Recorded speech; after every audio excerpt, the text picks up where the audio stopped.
Olá, amores! Tudo jóia? Seja muito bem-vindo ao meu canal. Hoje nós iremos continuar falando sobre as competências da redação. Não dá para fazer uma redação sem saber como será avaliado, não é mesmo?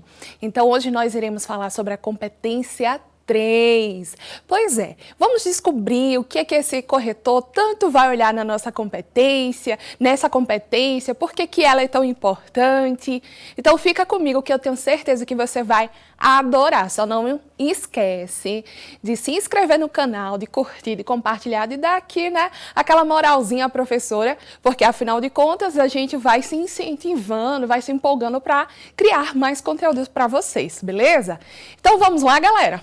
Prestando bem atenção aqui, quero que vocês realmente se empolguem com essa situação. A competência 3 não é algo muito difícil, assim como a competência 1, que exige um pouco mais de técnica. A competência 2 é a questão de você ir se acostumando e colocando, de certa forma, a pauta, né, aqui na situação, à medida que você for lendo e aprendendo a fazer a associação correta com o tema, com os seus argumentos, você vai se acostumando.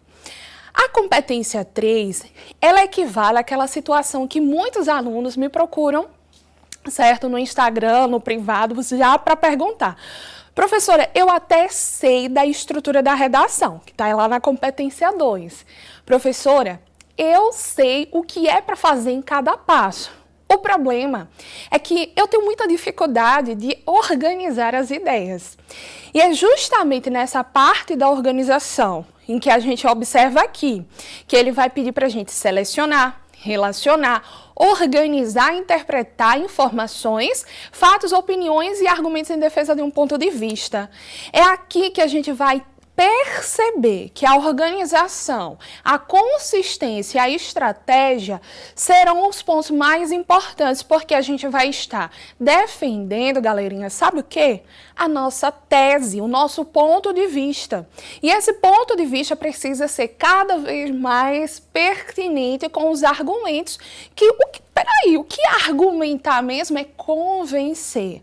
Então, eu preciso entender que eu estou escrevendo uma redação com o objetivo de convencer alguém. Então, se eu estou, neste momento, colocando lá a tese, que é o ponto de vista, que é por causa disso que o problema ocorre, eu preciso também saber organizar, certo? Todo esse processo argumentativo.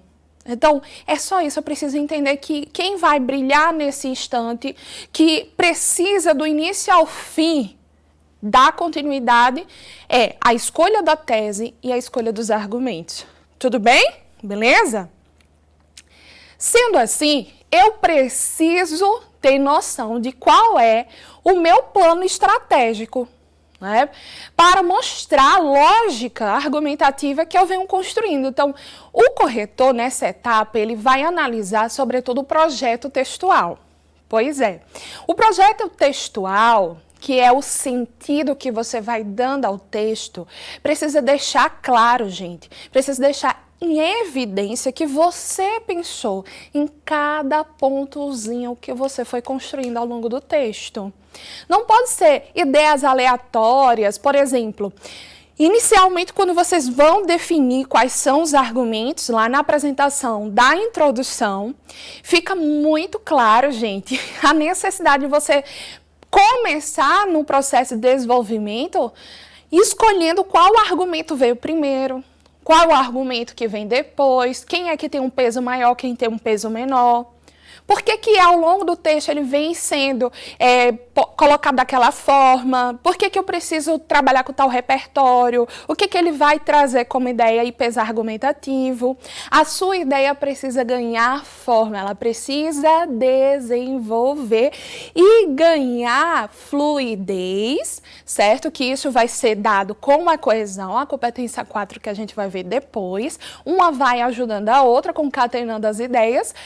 Mas, sobretudo, aqui a gente precisa aprender a lidar com a seleção, organização das ideias, certo? Com a interpretação dos textos motivadores, da frase-tema, de tudo, beleza? E é justamente por isso que eu quero convidar você a ver aqui uma proposta de redação, certo? Que é essa daí, ó.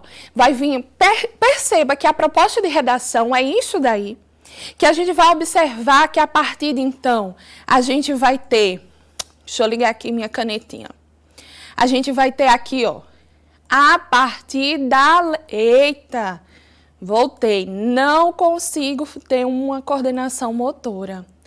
É incrível isso daqui.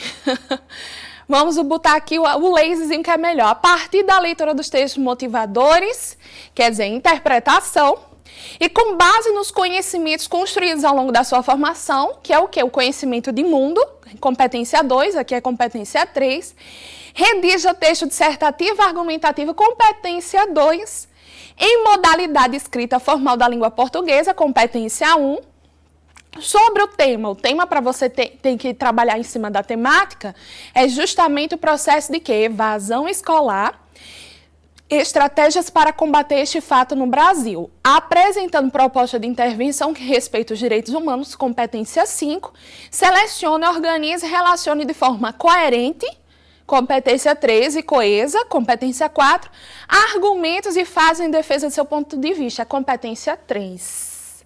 Olha aqui para mim. Aqui nessa outra câmera, Diógenes.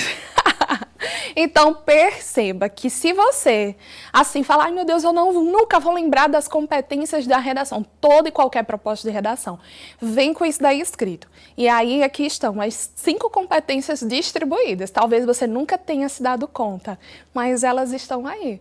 Olha que bacana, olha que diferente. Pois é, vai fazendo as anotações e não esquece mais. Quando tiver dúvida das competências, olha para a proposta, beleza? Então, vamos voltar. Gente, aí, a gente vai ler aqui os textos motivadores dessa proposta de redação e a gente vai tentar extrair, certo, o que for mais importante. Capite? Beleza? Tudo jóia? Vamos embora. Então, tela cheia, Diógenes. Não é preciso criar novas disciplinas, mas sim oferecermos outras maneiras de trabalhar em sala de aula. Afirma Ramos, alterações mais profundas como essas são vistas em maior escala apenas em escolas particulares, que se propõem a oferecer uma nova maneira de ensinar, com mais envolvimento dos alunos. Atenção específica para dificuldades ou habilidades individuais e desenvolvimento de conhecimentos que vão além das disciplinas básicas. São instituições, porém, com mensalidades altas. As mais inovadoras chegam a custar 8 mil por mês, que obviamente não podem ser pagas pela maioria da população.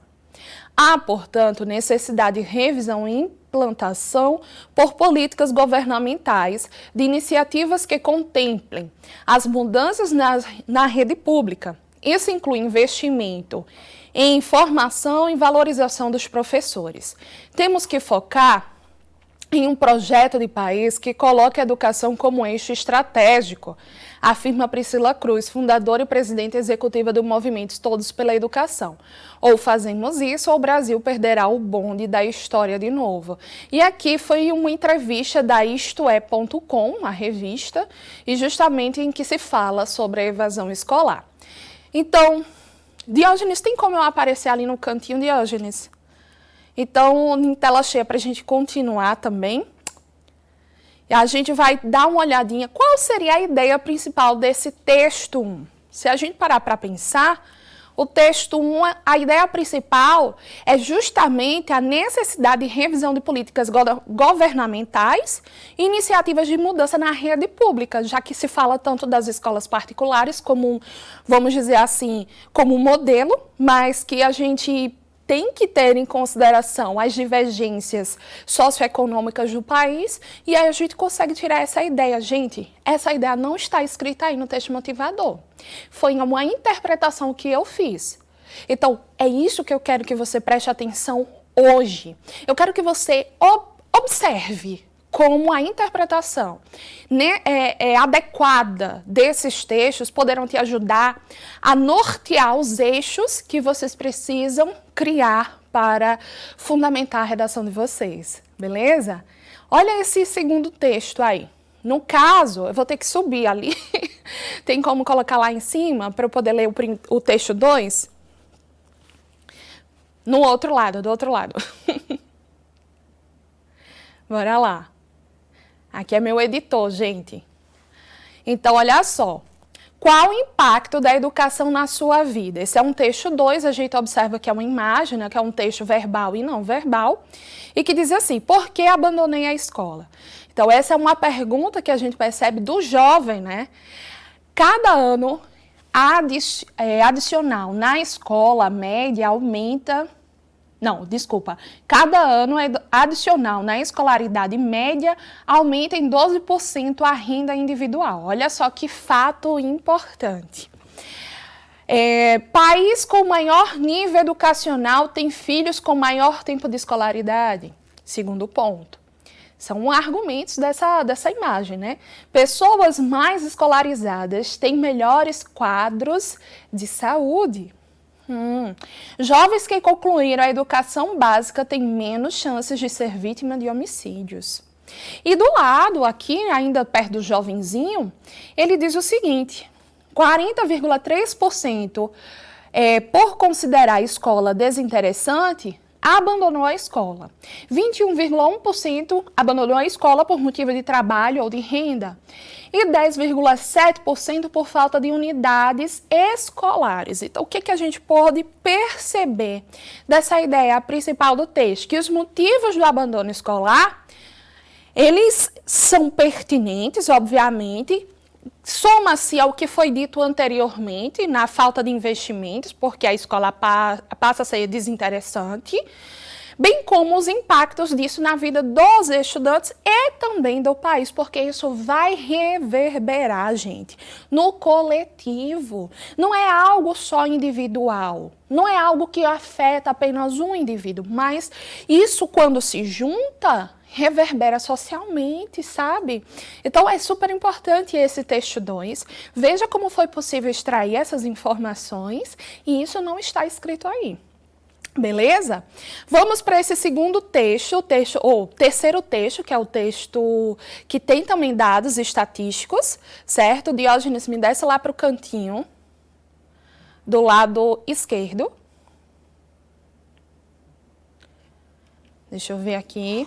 Não, do outro lado. Eu acho que é porque é do meu esquerdo. Beleza. Veja só.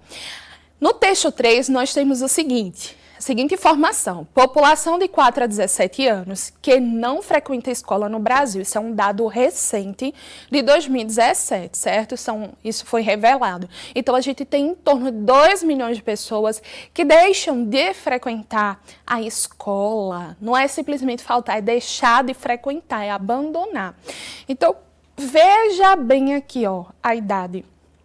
A idade que mais temos aqui, ó, o número mais assertivo é com 17, na verdade, a partir dos 14 aos 17 anos. A gente percebe que há uma evasão muito singular.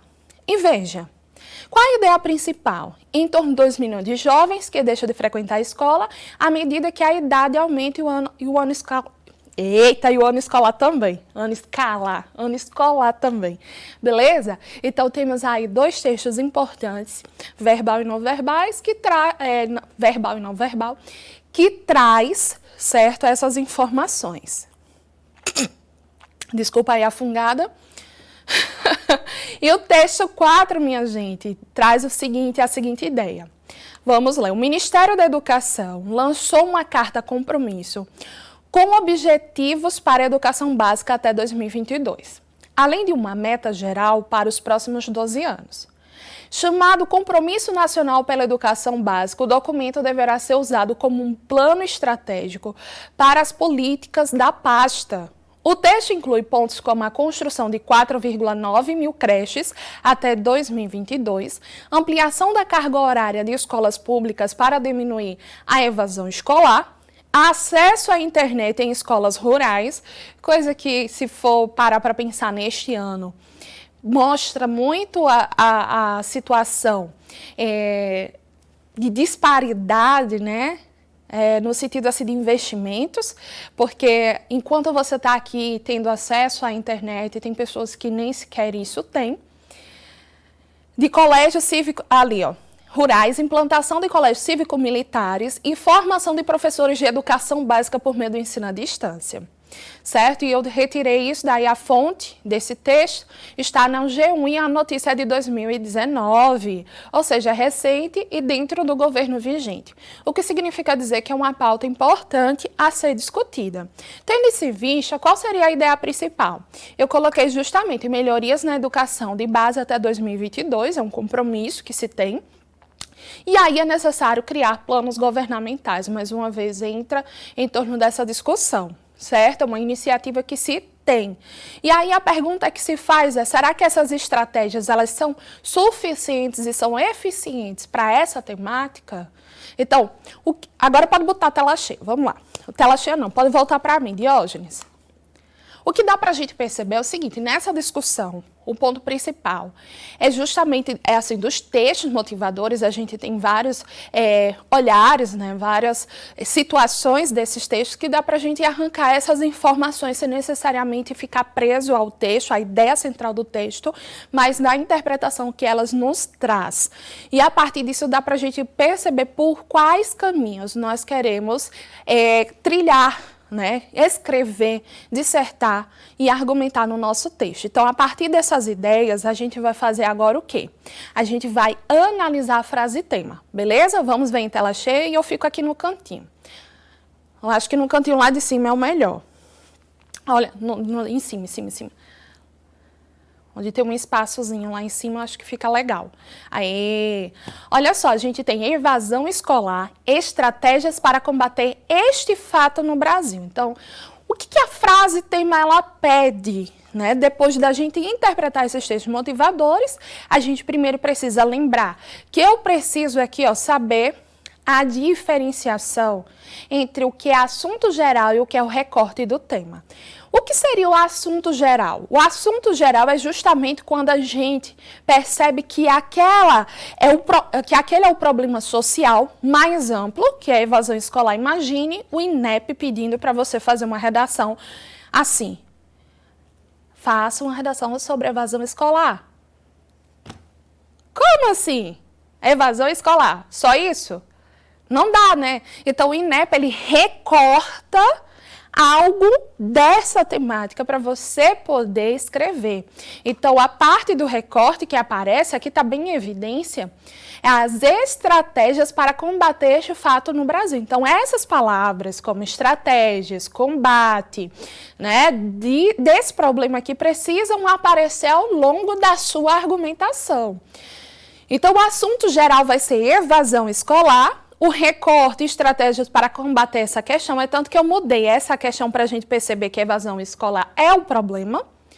E a pergunta, como assim pergunta? Eu ensino aos meus alunos uma técnica muito importante. A partir do momento que eu escolho o recorte temático, que eu percebo qual é o recorte temático, eu tento criar um questionamento, uma pergunta para poder encontrar as minhas causas, porque, assim, essa estratégia é muito válida. Toda vez que se faz uma pergunta, o nosso cérebro, ele tende a querer responder. Então, quando eu faço assim, ó, o que impede o combate da evasão escolar no país? Quais as estratégias para mudar isso? Então, quando eu faço e transformo o que está na afirmativa numa pergunta, fica muito mais fácil de conseguir encontrar as causas do problema. Porque sim, eu preciso entender quais são as causas, até porque eu preciso de uma solução no final. Então, limitar os argumentos é importante, certo? Então, veja só, eu respondi assim. Devido isso acontece, né, as estratégias para combater este fato no Brasil ainda não acontecem, porque é necessário mudanças estruturais. Como também isso é fruto de uma educação alienante. Então, são esses dois argumentos que eu escolhi. Eu poderia ter botado aí mudanças estruturais, ao invés de ter botado mudanças estruturais, eu poderia ter colocado inoperância governamental, omissão estatal, ausência de políticas públicas eficazes. Mas eu optei trabalhar com essa argumentação. para exemplificar. E agora a gente vai trabalhar com brainstorming. Vocês já ouviram falar aqui, Diógenes, aqui. Vocês já ouviram falar na parte, assim, dessa palavra eu sei que é em inglês, mas assim, brainstorming, a tempestade de ideias, chuva de ideias. Então é neste momento aqui que a gente vai deixar nossas ideias sobre o tema fluírem. Então é preciso que a gente pare para pensar antes de fazer o próprio rascunho em todas as ideias que vêm na nossa cabeça, porque é a partir de então que eu vou fazer o processo de seleção. Pois é. Então, o brainstorming funciona dessa forma. É uma técnica também. A gente aprende muito isso nas universidades, que a gente tem, por exemplo, quem escreveu um TCC, artigos acadêmicos, e muitas vezes são tantas coisas que aparecem na nossa mente que a gente não sabe o que de fato fazer. E aí, essa técnica, ela é infalível, é sério. Você coloca tudo que você sabe, tudo que vem na sua mente e vai deixando lá. Aí depois a gente vai para a segunda parte, a terceira parte. A primeira parte foi, quarta parte, gente, vamos deixar isso bem claro. Primeira parte, entender os textos motivadores, interpretar. Segunda parte, entender a frase tema. Terceira parte, fazer a divisão entre tema, entre assunto geral e recorte desse tema, desse assunto. O que é que o INEP de fato quer que você escreva, disserte. E em seguida a gente vai fazer esse brainstorming. Beleza? Vamos lá, vamos ver como é que ficou? Olha só, aqui a gente tem, eu acho que dá para aparecer ali no meiozinho, né? A gente tem algumas ideias bacanas que eu consegui trabalhar, certo? Obviamente que você vai fazer isso aí também no seu caderno, um pouquinho lá em cima, né? Para não ficar em cima da frase tema, beleza? E olha só, eu trabalhei assim, primeiro, o que é evasão escolar? Linguisticamente falando, né, assim, semanticamente falando, no sentido assim, do sinônimo que essa palavra evasão significa evadir, fugir, escapar, desistir, sair, deixar e frequentar. Eu gosto de trabalhar sinônimos também, porque isso me ajuda a não repetir as mesmas palavras. Então eu gosto também de fazer isso. Aí eu peguei a palavra estratégias, porque elas são as palavras mais importantes, né? Aí eu peguei a palavra estratégia e coloquei ali, formular novas situações para o problema, planos, metas, meios, traçar caminhos e pontos para melhorar. Aí eu estou lendo todas as de baixo, depois eu vou lá para cima. Fato, o que significa fato? É algo que precisa deixar de ser na realidade brasileira, neste quesito. Lá em cima, eu enumerei escolar, que é a grande área da educação, né, no sentido assim, papel da escola, eu elaborei, peguei essas palavrinhas, né, eu vou poder falar o papel da escola, eu vou poder falar o que a escola não tem feito, ou por qual razão os estudantes deixam de ir para a escola, eu posso colocar quais são os planos, né, do Ministério da Educação, as políticas públicas eu poderia colocar aí, eu só estou dando uma ideia para vocês. E a palavra combater? Combater eu posso trabalhar dentro do eixo semântico de diminuir, mitigar a situação, frear, reverter ou até mesmo parar de acontecer. Então, a partir do momento que eu pego todas essas ideiazinhas, eu começo a fazer com que meu cérebro comece a realmente pensar sobre o assunto. E a partir de então, eu vou agora pensar no que eu vou colocar na introdução, no desenvolvimento, na conclusão, tá certo? E agora a gente vai para a parte da organização do texto, que é fundamental, que é essa parte justamente que a gente precisa deixar bem esclarecido, bem organizado, para que ela dê essa ideia de projeto textual no final da leitura, quando o seu corretor, quando o seu leitor, né, ele possa realmente observar que você fez tudo planejado, tudo arrumadinho, tudo certinho. Eu espero que eu esteja deixando tudo claro para vocês, tá? Qualquer coisa vocês me avisam. E agora a gente vai trabalhar com essa parte da introdução. Quais foram as ideias que eu selecionei para construir a ideia da introdução. Claro que eu faço isso, gente, isso aqui foi, vamos dizer assim, a minha estratégia, se eu estivesse no Enem, como é que eu trabalharia. Então, assim, na introdução eu coloco os pontos principais que eu quero provar. Obviamente que eu vou fazer isso com o desenvolvimento 1, desenvolvimento 2 e conclusão. Aí depois que se constrói o texto. Só que para ficar melhor aqui para vocês, eu vou trabalhar as ideias da introdução, vou mostrar a introdução pronta, depois eu vou mostrar as ideias do desenvolvimento 1, do desenvolvimento 2 e como isso ficou pronto, intercalando, certo? Para que vocês possam entender. Mas, como eu falei, primeiro você seleciona todas as ideias do jeito que eu estou colocando, em pontos, certo? Seleção mesmo. Você coloca as ideias no brainstorm, ali só foi um esquenta, você vai poder botar todas as outras ideias que vierem na sua cabeça e depois que você faz essa seleção. Eu já estou aqui nesse processo de seleção dos das ideias que eu tenho, do que eu vou fazer em cada períodozinho, em cada parágrafo também, beleza? Então vamos lá. Aqui na parte da introdução eu vou optar, porque eu já sei quais são meus argumentos, que são mudanças estruturais e a situação da educação alienante. Pois bem, na parte do contexto, eu vou trabalhar em cima da Revolução Francesa, porque eu acho a ideia da Revolução muito bacana, porque nesse período, que se quer igualdade, fraternidade e liberdade, não se consegue isso sem a educação, sem a oferta da educação pública.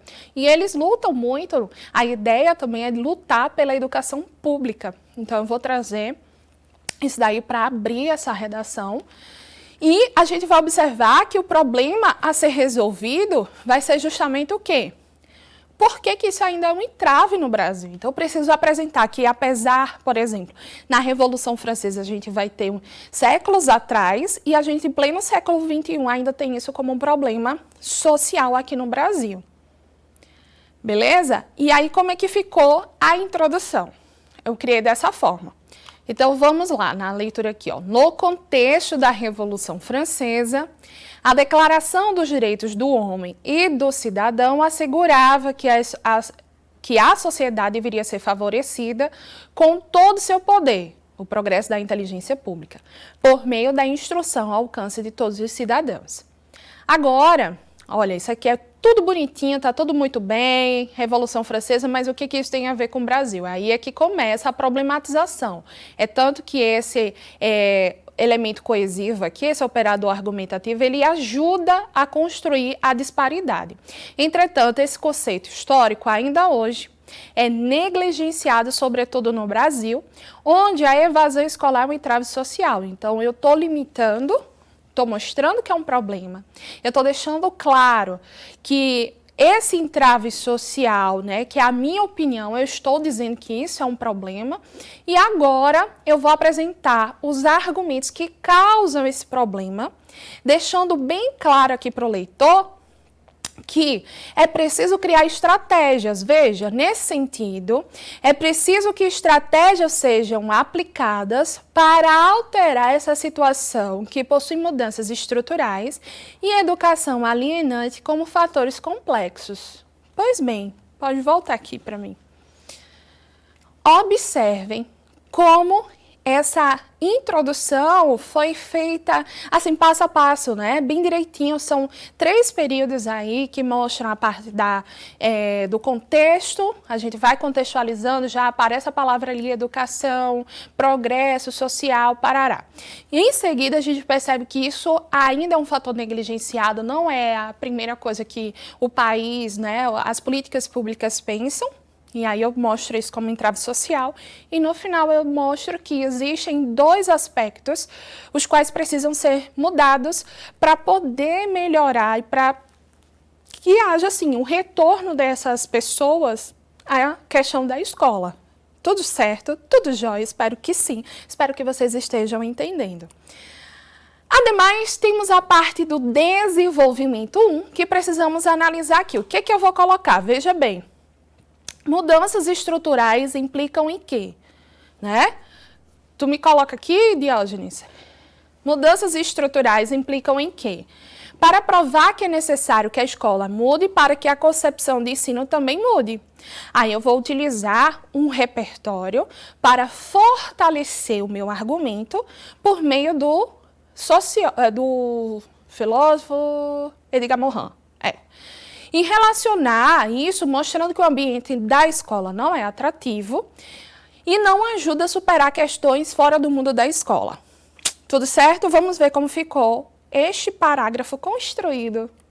Galerinha, e agora a gente vai lidar aqui, né, com o processo de desenvolvimento 1, o qual eu preciso deixar em evidência o tópico frasal, que é a recuperação do argumento, a fundamentação, no sentido de utilização de repertório, porque, assim, pelo menos essa estruturação que eu estou trazendo para vocês é o que aparece mais nas redações nota 1000 e a relação disso com o tema, assim estabelecendo o processo de explicação desse argumento. Então, vejamos como é que ficou ele estruturado. Mostrei para vocês as ideias separadas em tópicos e agora eu vou trazê-las aqui no contexto, certo? Realmente escrito. Ó, vê só. Diante desse cenário, utilizei aqui um elemento, um operador argumentativo, que recupera o que foi dito no parágrafo anterior de introdução, e agora vai ligar o desenvolvimento 1. Então, ele recupera, diante desse cenário, que cenário? O que eu demonstrei para o leitor. Agora eu vou trazer a ideia inicial. Faz-se necessário melhorias quanto ao modo do ensino do país, ou seja, estruturação do ensino, que foi aquilo que eu falei, né? Nessa conjuntura, pode-se inferir, por meio do conceito de Edgar Morin, sociólogo francês, olha que bacana, o que ele defende, que mudanças de pensamento implicam em, antes de tudo, mudanças em educação. Então, aqui ficou estabelecido, primeiro, que é legítimo, sociólogo francês. Segundo, é pertinente que a gente já tem uma palavrinha aqui que já toca esse eixo e agora eu vou deixá-lo ainda mais, deixá-lo agora produtivo. Eu vou precisar realmente fazer sempre a concatenação disso daqui, certo? Desse repertório com a minha explicação, que vai começar agora. De fato, a estruturação pautada em transmitir de forma tradicional não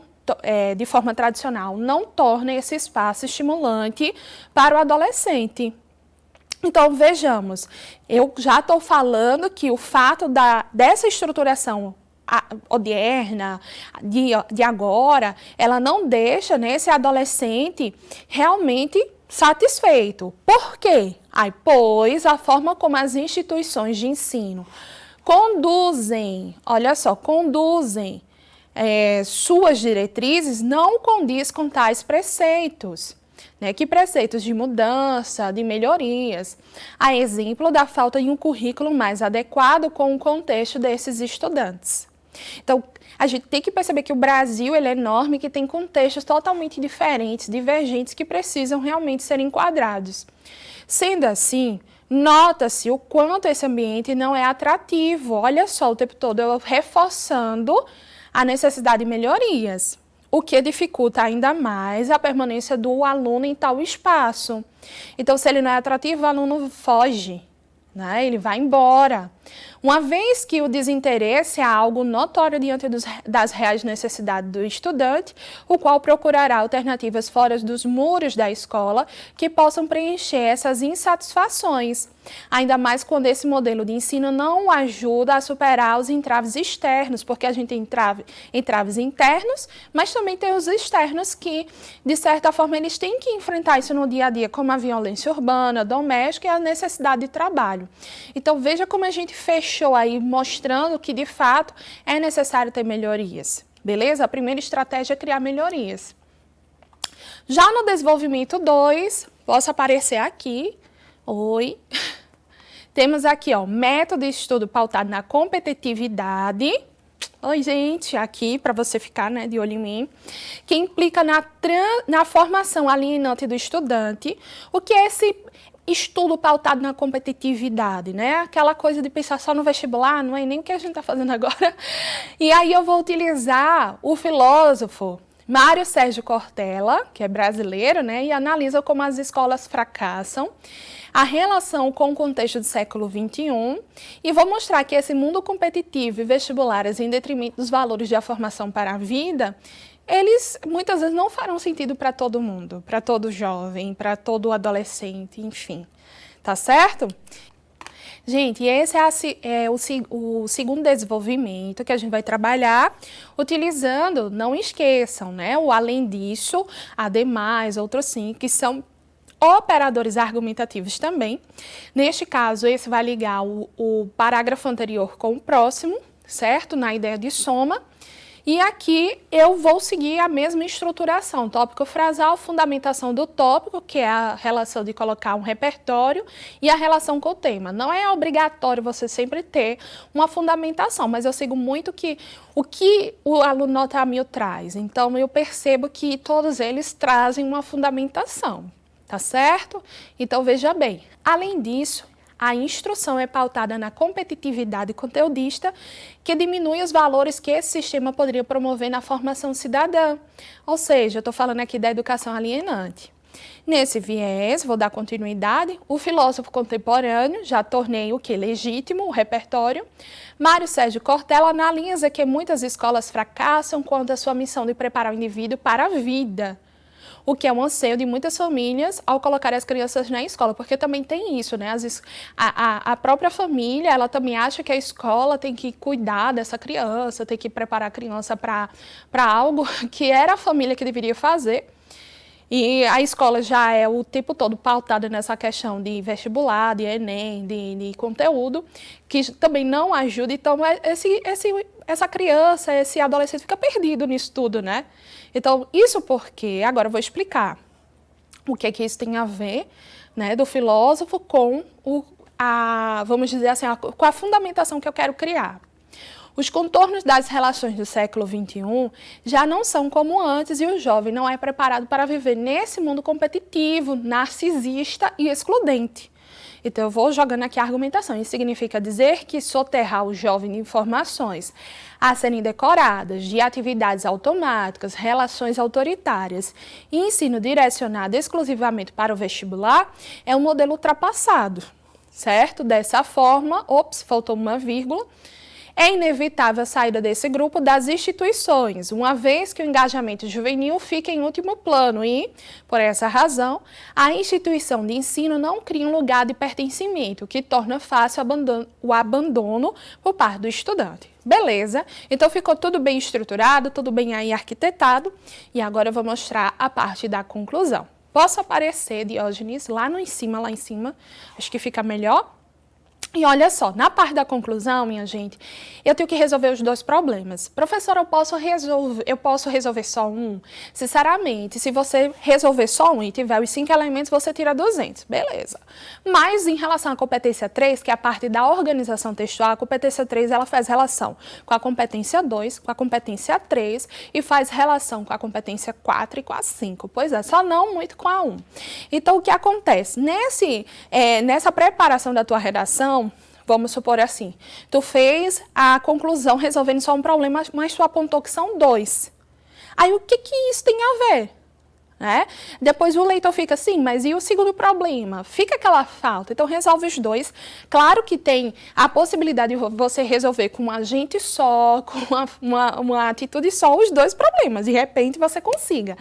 Mas a gente tem que falar aqui que é importante resolver os dois problemas sim.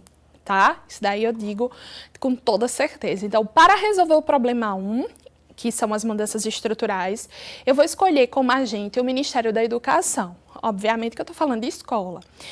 E o que ele vai fazer? Estabelecer mudanças estruturais do ensino tradicional, buscando continuamente maneiras de tornar as matérias mais atraentes. E aí ela vai ter que buscar um apoio aos departamentos financeiro e pedagógico da escola para identificar e mapear os pontos que precisam ser melhorados, né,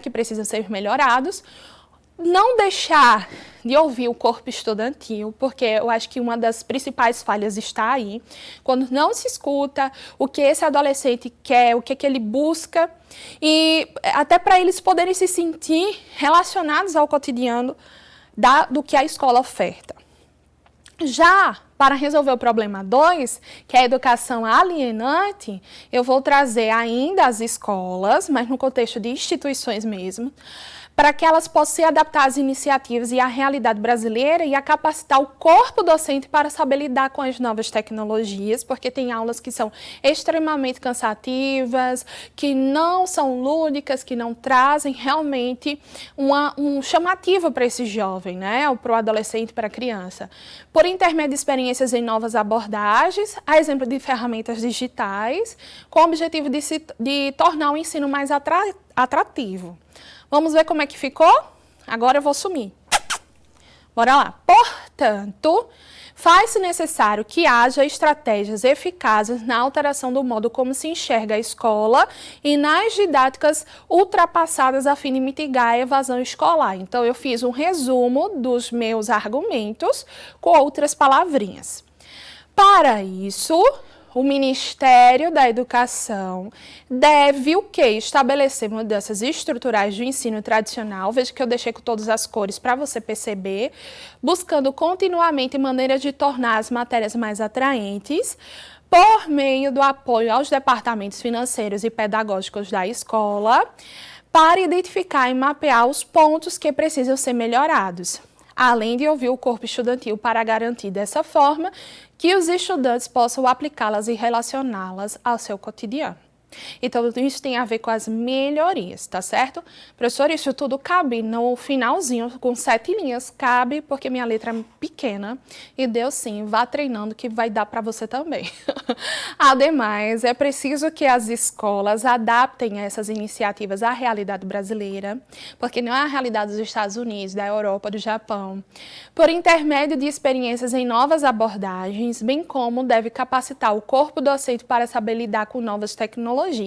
Aí eu detalhei aqui a exemplo das ferramentas digitais, com o objetivo de tornar o ensino mais atraente, evitando assim o abandono escolar. Então, pode voltar para mim, Diógenes.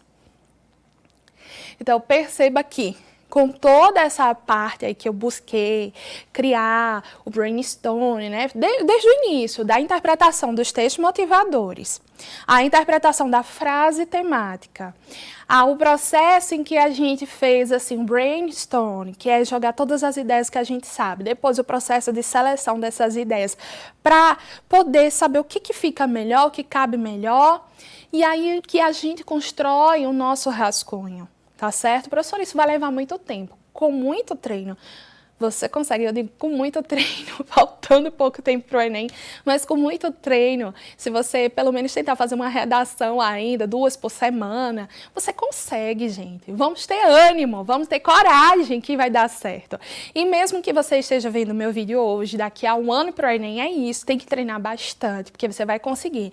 É em torno de 10 minutos para uma leitura interpretativa dos textos motivadores, 5 minutos para entender a frase temática, aí depois para a seleção você bota aí mais de uns 10 minutos, e para o rascunho você bota 30 minutos, 45 minutos para fazer, parece fácil, mas se torna fácil, em torno de 45 minutos, e depois você, uma dica, levanta, pede ao fiscal, vai lavar o teu rosto, né, dá uma respirada, depois volta, certo? Senta, faz aquela leitura como se fosse o corretor do Enem, lembrando das 5 competências, e aí você passa isso para a folha definitiva, sem mudar mais nada. Por favor, não mude mais nada, a não ser os errinhos de pontuação que você deve fazer uma olhada de forma bem geral, beleza? Então, espero que vocês tenham gostado, espero que vocês tenham entendido. Um beijo muito grande e até a próxima aula.